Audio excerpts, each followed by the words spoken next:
Let's continue our look at working with MIDI in Pro Tools.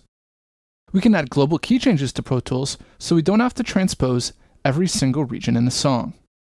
We can do this using the Key Signatures ruler. If you can't see it, just select it from the menu here.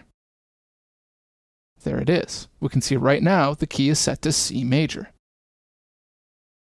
Let's change this to D major.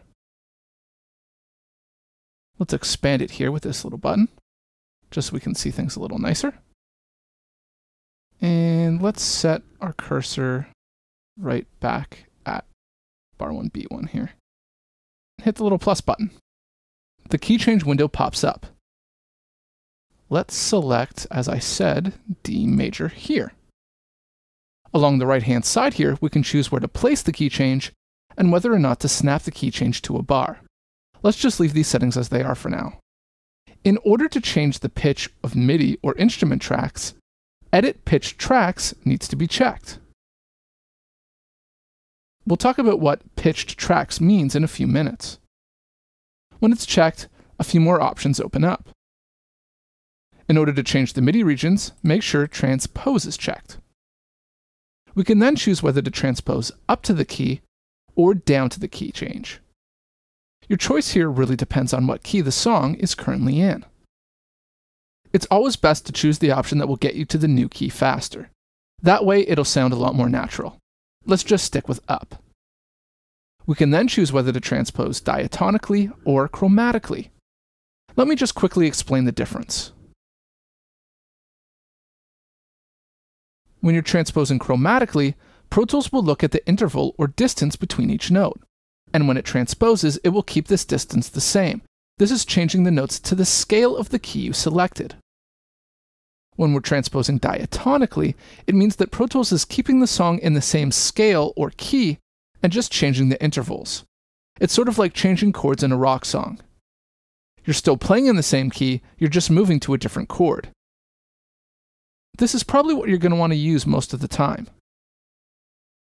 Checking constrain pitches to key will make sure that all the notes conform to the scale of the new key. Let's leave this unchecked. Hit OK. Now all of our tracks have been changed. The reason they were changed is because all of these tracks are set to pitched. Even the drum track changed. But as you can hear, it's sort of a problem because it's now playing back completely different sounds than before. We need to turn pitched off for this track. We can do so by clicking on the playlist menu and unchecking it here.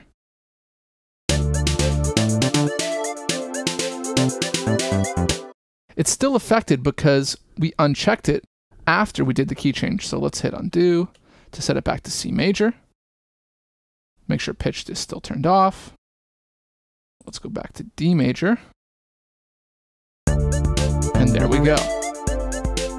Perfect.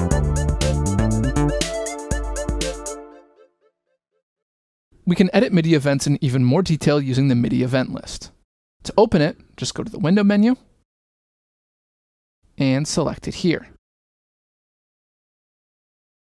The MIDI event list is a very detailed list of every MIDI event on a track.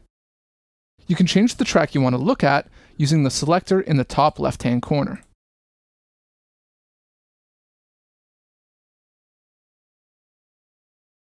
If you click on a MIDI event in the list, it will play back for you. Start playback with the event list open. See the little arrow moving along showing us which notes are being played? You can double-click on any of the information here to change it. We can change the start time, the note being played, the attack, the release, and the end time or length. We can use the filter here to filter out certain things or show certain things. You probably won't need to use this unless you want to do some extremely precise editing, but it's nice to know it's there. Working with MIDI in Pro Tools is easy and it's actually pretty enjoyable.